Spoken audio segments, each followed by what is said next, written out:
که یو څوک حرامې پیسې ګټي دغه کس سره قرباني کول څنګه دي چې سړی خپل هغه سره شریک شي یا هغه ځان ته شریک کړي دغه قرباني صحیح کېږي او که نه صحیح کېږي. ګوره په دې کې دوه صورتونه دي. یو صورت دا دی چې دا کم کس تا سره راګډېږي یا ته هغه سره ورګډېږي هغه سره په دې قربانۍ کې ځان ور شریکې نو د هغه کس مکمل ټوټل په ټوټل آمدني حرامه وي. په داسې کې خو دې صورت کې خو هېڅ داسې جواز لاره نشته دی چې هغې کې سړی داسې وي چې یاره داسې لا داسې په داسې صورت کې قرباني نه صحیح کېږي چې هغه ټوټل آمدني حرام وي. دویم صورت دا دی چې د هغه ټوټل آمدني نه وي حرامه بلکې مکس مالي چې حرامه هم وي حلاله هم وي. نو په داسې صورت کې بیا هغه ته درخواست کول پکار دي چې ته مونږ ته خپل د حلالو پیسو نه پیسې راکړه چې هغه مونږ قربانۍ په دې څاروي کې ولګوو. لکه هغه خپله د قربانۍ څاروی اخلي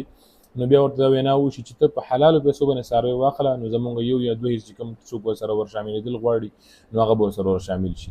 نو که چېرته هغه دا خبره وکړله چې ټیک ده ټیک د مطلب دا چې دا پیسې زه تاسو له درکوم یا چې کوم څاروی زه اخلم په کوم پیسو باندې دا پیسې زما د حلال آمدن نه دي نو بیا هغه سره نور بحث او بحث نه دي کول پکار د هغه په خپل باندې یقین کول پکار ځکه چې شریعت مونږ او تاسو د بدګمانۍ نه منې کړي یو. نو که چېرته هغه مونږ ته ووایي چې زه حلال د حلالې پیسې دي او بیا مونږ بدګماني وکړو مونږ سره بحث او بحث وکړو یا دا ګمان وکړو چې نه دا حلال نه دي بلکې حرام دي دا مونږ په خپله بیا په ګناه کې واقع کېږو. بس چې هغه دا ووایي چې دا زما د حلال آمدن نه دي حلال آمدن نه دي په دې لحاظ سره بس هغه سره نور بحث او بحث نه دي کول پکار. که خپل ور شریکېږي هغه سره نو هم بیا روا دي او که هغه ځان سره را شریکوي نو بیا هم روا دي. او بل دا هم درته ویم چې د حرام او د حلال صورت هغه ټیم کې دی هغه وخت کې دی چې کله تا ته معلومات وشي پته ولګي. که چاته معلومات درته نه پته نه درته بالکل او ته سره شریک شوی تا ته معلومات نشته دی چې د پیسې حلال دي که حرام دي په دې صورت کې بیا هم قرباني درسته کېږي. خو بیا هم احتیاطاً هغه تقوا لحاظ سره